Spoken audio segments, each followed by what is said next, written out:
आप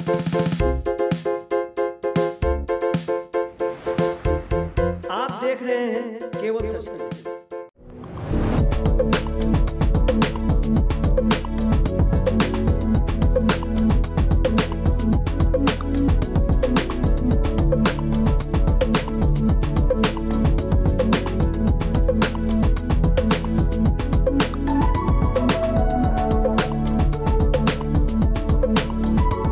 आप देख रहे हैं केवल सच न्यूज। मैं हूं आपके साथ आनंद। आज आपको सीधे लिए चलेंगे सिवान जिले के भगवानपुर प्रखंड के ग्राम पंचायत राज ब्रह्मस्थान में, जहां हम एक मुखिया प्रत्याशी सुजीत कुमार पांडे जी से बात करेंगे कि यदि जनता ने उन्हें आशीर्वाद दिया तो आने वाले 5 सालों में कौन कौन सा विकास का कार्य करेंगे। चलिए आपको सीधे लिए चलते हैं। जी नमस्कार, धन्यवाद। सबसे पहले मैं आपके न्यूज़ चैनल केवल सच के दर्शकों को बहुत बहुत धन्यवाद देना चाहता हूं। साथ साथ आपको भी धन्यवाद देना चाहता हूं कि आपने ब्रह्मस्थान पंचायत में आकर और मेरा इंटरव्यू ले रहे हैं, यहाँ की समस्याओं को उजागर करने का प्रयास कर रहे हैं। इसके लिए आपको बहुत बहुत धन्यवाद। देखिए, जहाँ तक मेरे पंचायत का प्रश्न है, तो इस पंचायत में 20 वर्षों से सिर्फ और सिर्फ 2 परिवार के बीच सत्ता का केंद्र रहा है। पंचायती सत्ता का केंद्र सिर्फ 2 परिवारों के बीच रहा है और लगातार 20 साल से बारी बारी अपना एक बार एक तो फिर दूसरा प्रत्याशी एक बार, जैसे भांजा बांधे हुए है, देहात में कहते हैं ना भांजा, उसी तरह भांज लगाए बैठे हैं और ये भांज लगाकर लूटने का काम कर रहे हैं। निश्चित रूप से मुझे इस लूट प्रक्रिया को पहले समाप्त करनी है और उसके बाद पंचायत का चहुमुखी विकास करना है।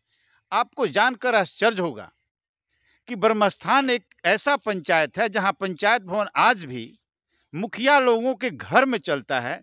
तो आप जाकर देखिए कि मुखिया के द्वारा किस तरह लूट का शिकार किया गया है। खुद मुखिया का अपना वार्ड है, अपने वार्ड में जल नल में भारी लूट मचाए हुए हैं। अगल बगल के वार्ड को भी उन्होंने नहीं बख्शा है। पूरे पंचायत में जो जल नल में पाइप लगाया गया है, रोज पाइप फूट रहा है। अब पता नहीं भगवान भरोसे वो कितने दिन चलेगा, इसकी कोई गारंटी नहीं है।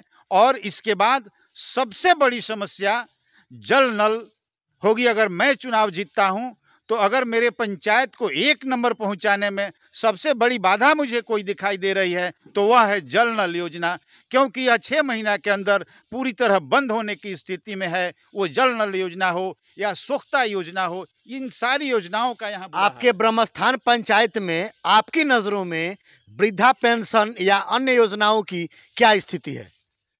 देखिए, यहाँ वृद्धा पेंशन जिसको भी मिल रहा है, यहाँ के जनप्रतिनिधियों की वो देन नहीं है।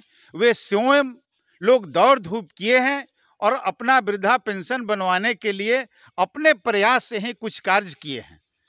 इसके अलावा यहाँ के जनप्रतिनिधि, खास तौर से मैं मुखिया की बात करता हूँ, उन्होंने कभी ऐसी कोशिश नहीं की कि जल नल योजना हो या वृद्धा पेंशन योजना हो या जो भी पेंशन से संबंधित है, विकलांग का पेंशन हो, विधवा का पेंशन हो, ये किसी भी तरह के पेंशन के लिए इन्होंने अगर कुछ किया है तो वहां 2, 4, 500 जरूर लेकर किया है।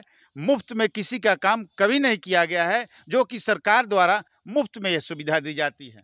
आपको ब्रह्मस्थान की जनता वोट क्यों दे? यदि आप जनता के द्वारा चुनकर आते हैं मुखिया के पद पर, तो आपका कौन कौन सा प्रमुख मुद्दा होगा कार्य करने का? किराया के नाम पर, पंचायत भवन के भाड़ा किराया के नाम पर उनको पैसा प्राप्त होता है, इसलिए आज तक उन्होंने प्रयास नहीं किया कि यहाँ पंचायत भवन बन सके। दूसरी,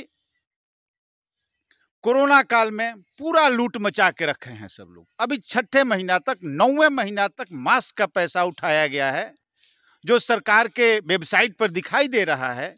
और इस साल में यानी पूरे 2021 में एक भी मास्क का वितरण अगर कहीं किसी मुखिया प्रत्याशी द्वारा किया गया हो हमारे पंचायत में, या मुखिया द्वारा किया गया हो, तो फिर आप कहिएगा। एक मास्क का वितरण नहीं किया गया है वर्तमान मुखिया द्वारा और लाखों रुपए का गबन किया गया है सिर्फ मास्क के नाम पर।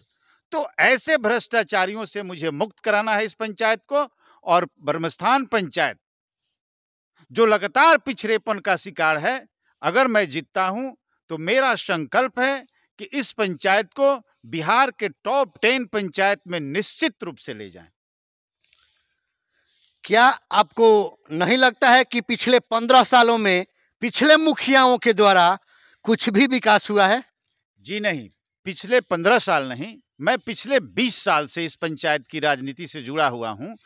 20 साल में सिर्फ और सिर्फ लूटने का काम हुआ है। यहां तक कि कफन का पैसा जो कबीर अंत्येष्टि योजना के नाम पर आता है, आपको पता है कि कबीर अंत्येष्टि योजना इसका नाम इसलिए है क्योंकि कबीर दास जी हिंदू और मुस्लिम दोनों धर्म के बीच के रास्ते को अपनाए हुए थे, इसलिए इसका नाम कबीर अंत्येष्टि योजना है।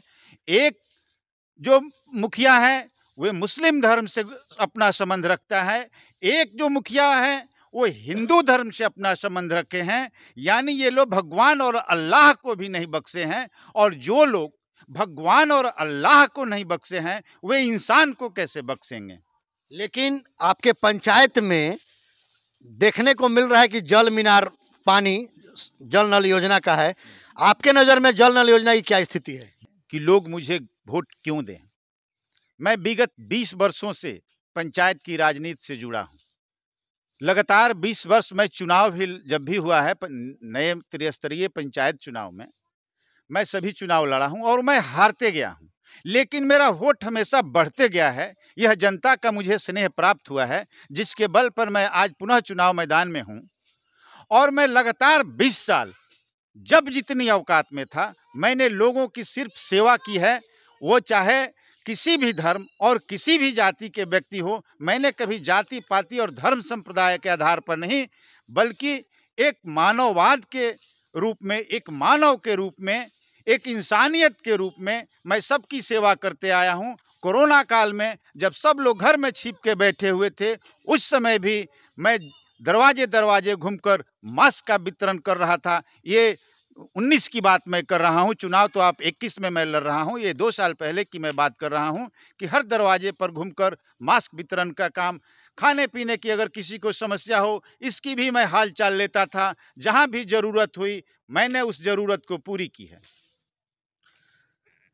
ब्रह्मस्थान की जनता से, खासकर युवा वोटरों से आप क्या अपील करना चाहेंगे, क्या संदेश देना चाहेंगे एक उम्मीदवार के रूप में? देखिए, ब्रह्मस्थान का जो युवा वर्ग है वह ही मेरा चुनाव लड़ रहा है।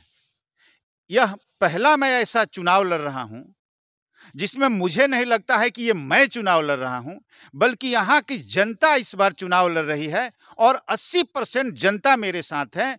युवाओं को पूरा भरोसा है कि अगर सुजीत कुमार पांडे चुनाव जीतते हैं तो निश्चित रूप से इस पंचायत का संपूर्ण और सर्वांगीण विकास होगा, चौतरफा विकास होगा। विकास का नया अध्याय लिखा जाएगा ब्रह्मस्थान पंचायत में, और ब्रह्मस्थान पंचायत निश्चित रूप से बिहार में अपना एक स्थान बनाएगा, और वही स्थान होगा ब्रह्मस्थान पंचायत का कि बिहार के टॉप 10 में निश्चित स्थान आएगा इस ब्रह्मस्थान का।